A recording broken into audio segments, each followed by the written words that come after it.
అందరూ బాగున్నారండి. మేము కూడా బాగున్నాము. వెల్కమ్ టు గోదావరిలో చేతి వంట. ఈరోజు మన స్పెషల్ రెసిపీ వచ్చేసి శనగపప్పు మసాలా కర్రీ అండి.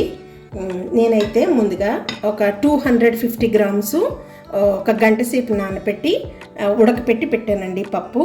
అయితే దీనికి కావలసినవన్నీ కూడా ఇక్కడ పెట్టాను. అయితే ఒక ఆనియన్ కట్ చేసి పెట్టానండి, గ్రీన్ చిల్లీ, ఒక టమాటో, గ్రీన్ చిల్లీ 3 వరకు వేసుకున్నాను, కరివేపాకు, అల్లం ముక్క, ఎల్లుల్లిపాయలు, ధనియాలు, జీలకర్ర, 2 ఆమగ్గులు, 3 యాలక్కులు, ఒక చిన్న దాల్చిన చెక్క, అంతేనండి. ఇప్పుడు మనము ఈ శనగపప్పు మసాలా కర్రీ ఎలా చేయాలో మనం తయారు చేద్దామండి. శనగపప్పు కూరకి ముందుగా మనం బాణీ పెట్టుకుందామండి. బాణీ వేడైన తర్వాత ఆయిల్ వేసుకుందాము. బాణీ వేడైందండి. మనము ఒక 3 టేబుల్ స్పూన్ల వరకు కూడా ఆయిల్ యాడ్ చేసుకుందాము. మొదటగా మనం గ్రీన్ చిల్లీ వేసుకుందామండి. ఆయిల్ వేడైంది.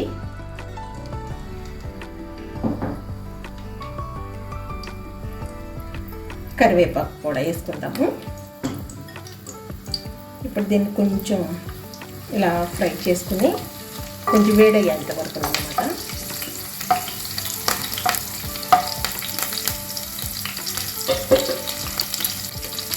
మనం కట్ చేసి పెట్టుకున్న ఆనియన్ కూడా వేసేసుకుందామండి. ఇవన్నీ కూడా ఆయిల్లో మిక్స్ అయ్యే వరకు ఇలా కలుపుకొని 1 నిమిషం పాటు మూత పెట్టుకుందాము.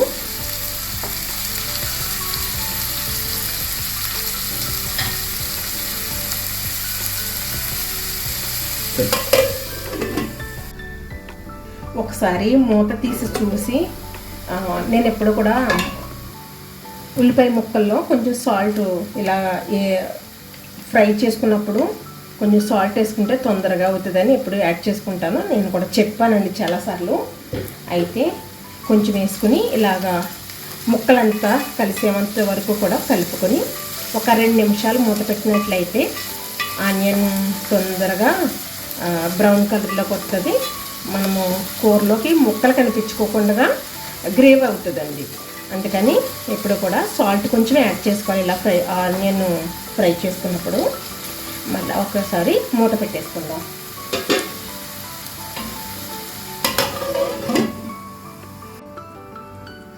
ఆనియన్ ఎలా ఉన్నాయో చూద్దామండి ఒకసారి.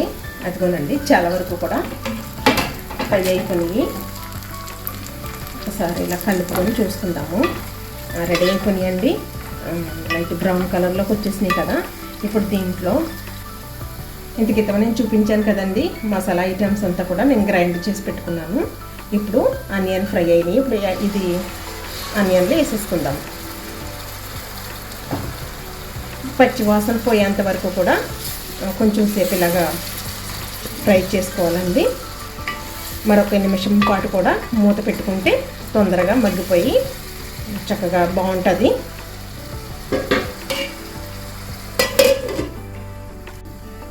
కొంచెం సేపు మూత పెట్టుకున్నాం కదండి మసాలా వేసిన తర్వాత. ఇప్పుడు ఎలా ఉందో చూద్దాం. ఇదిగోనండి, చాలా మట్టుకి వాటర్ అంతా ఎగిరిపోయింది, ఆయిల్ పైకి వచ్చేసింది కదా. ఇది ఒకసారి ఇలా కలుపుకొని ఇదిగోనండి ఇలా ఫ్రై అయినట్లయితే కనుక అల్లము ఇవన్నీ కూడా పచ్చి వాసన పోయి కమ్మటి వాసన వస్తుంది. ఇప్పుడు ఒక్కొక్కటిగా మనము ఇదిగోనండి నేను ఫస్ట్ వేసుకుంటున్నాను.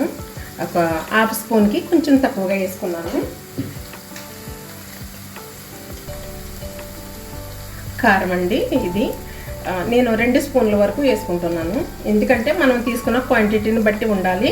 తర్వాత ఏమో మనం ఎంత స్పైసీ తింటామో దాన్ని బట్టి మనం అడ్జస్ట్మెంట్ చేసుకుని వేసుకుంటే సరిపోతుంది.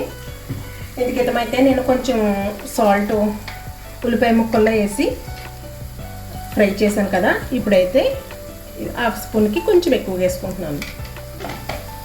ఇప్పుడు అన్నీ కూడా కలిసేంత వరకు ఇలా కలిపేసుకుని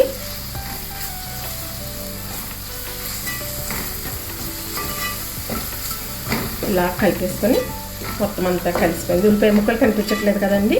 ఎప్పుడు కూడా ఇలా గ్రేవీ కర్రీ చేసుకున్నప్పుడు ఇలా చక్కగా ఫ్రై అయిన తర్వాత అప్పుడు మనం ఇలా వంట చేసినట్లయితే కనుక గ్రేవీ మంచిగా ఉంటుంది.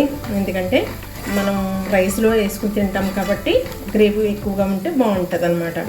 ఇది ఫ్రై అవ్వకుండా ఇలా వేసేసుకున్నట్లయితే సెపరేట్గా వేరే వేరేగా అయిపోతుంది, గ్రేవీ ఉండదు, కలిసి రాదు అదనమాట. ఇదిగోనండి, ఉప్పు కారం పసుపు వేసిన తర్వాత కొంచెం సేపు ఫ్రై చేశాను. ఇప్పుడు నేను కట్ చేసి పెట్టుకున్నాను ఒక టమాటో. ఈ టమాటో ముక్కలను కూడా వేసేసుకుంటాము. ఇవి కూడా మసాలా అంతట్లో కలిసేంత వరకు కలుపుకొని ఈ ముక్కలు సాఫ్ట్ అయ్యే వరకు కూడా కొంచెం సేపు మూత పెట్టుకుందామండి. ఇలా మసాలా అంతటికి కూడా కలిసిపోవాలి.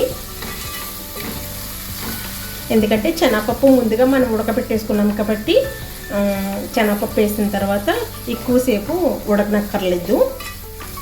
ఇదిగోండి, అంతా మిక్స్ అయిపోయింది కదా. ఒక 2 నిమిషాల పాటు మూత పెడతామండి. టమాటో ముక్కలు వేసిన తర్వాత మూత పెట్టాం కదండి. ఇదిగోండి, ముక్కలన్నీ కూడా సాఫ్ట్ అయినట్టు కనపడుతున్నాయి కదా.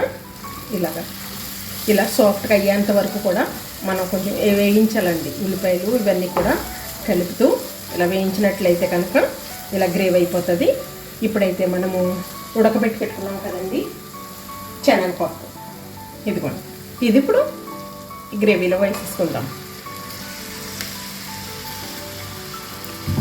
వేసేసుకొని ఇలా మొత్తం అంతా కూడా కలిసేంత వరకు కలిపేసుకొని, ఇదిగోనండి శనగపప్పు అంతా కూడా కలిసింది కదా మసాలాలను.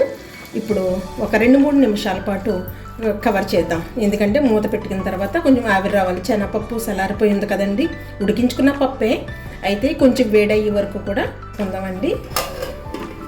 కొంచెం సేపు శనగపప్పు వేసిన తర్వాత మూత పెట్టాం కదండి. అదిగోనండి, ఇలా వేడయింది కదా, ఆవిరి వచ్చింది. ఎందుకంటే పప్పు మసాలా కలిపి కొంచెం మగ్గినట్టే అర్థం చేసుకోవాలి. ఇప్పుడు మనం ఇదంతా కూడా కలిపేసుకుని తగినంత వాటర్ పోసుకోవాలి. ఇందులోనూ శనగపప్పు ఉడకపెట్టేటప్పుడు ఈ నీళ్ళు పారవేయకోకుండా నేను గిన్నెలోకి తీసి పెట్టుకున్నానండి. చక్కగా ఉన్నాయి. అందుకని నేను ఈ వాటర్ ఇందులో వేసేసుకుంటున్నాను. ఇవి వేసుకున్నాక ఒకవేళ వాటర్ సరిపోకపోతే కనుక అప్పుడు మళ్ళీ మనం వేరేగా వాటర్ తీసుకోవాలి. ఇదంతా ఒకసారి కలిపి చూద్దాం. చూడండి, గ్రేవీగా ఉంటుంది అనమాట. ఎందుకంటే ఆ నీళ్ళు ఎక్కువ పలసగా లేకుండా నేను తక్కువగా నీరు పోసి శనగపప్పు ఉడకపెట్టాను, అందుకని చిక్కగా ఉన్నాయి నీళ్ళు. ఇప్పుడు ఇంకొంచెం వాటర్ పోస్తానండి, ఎందుకంటే ఇది ఉడికేటప్పటికి నీళ్ళన్నీ ఎగిరిపోతాయి కదా, అందుకని కొంచెం వాటర్ పోస్తాను. ఇదిగోనండి, కొంచెమే వేసుకున్నాను. ఇప్పుడు ఇదంతా కూడా కలిపేసుకుని ఈ శనగపప్పు ఇప్పుడు మనం మూత పెట్టేసుకుందాము. ఒక 2-3 నిమిషాల వరకు కూడా హై ఫ్లేమ్లో ఉంచి తర్వాత స్లో ఫ్లేమ్లో పెట్టుకుని ఉడకపెట్టుకోవచ్చు. నేను మొదటి నుంచి కూడా మీడియం ఫ్లేమ్లో పెట్టి కర్రీ రెడీ చేశాను. ఇంతేనండి, చాలా సింపుల్గా ఈజీగా టేస్టీగా ఉండే మన శనగపప్పు మసాలా కర్రీ రెడీ అయిపోయింది. ఈ రెసిపీ మీకు నచ్చినట్లయితే మన ఛానల్ని లైక్ చేసి సబ్స్క్రైబ్ చేయండి. చాలామంది చూస్తున్నారు కానీ సబ్స్క్రైబ్ చేయట్లేదు, లైక్ చేయట్లేదు. ప్లీజ్ సబ్స్క్రైబ్ చేయండి. Thanks for watching. మరొక రెసిపీతో కలుసుకుందాం.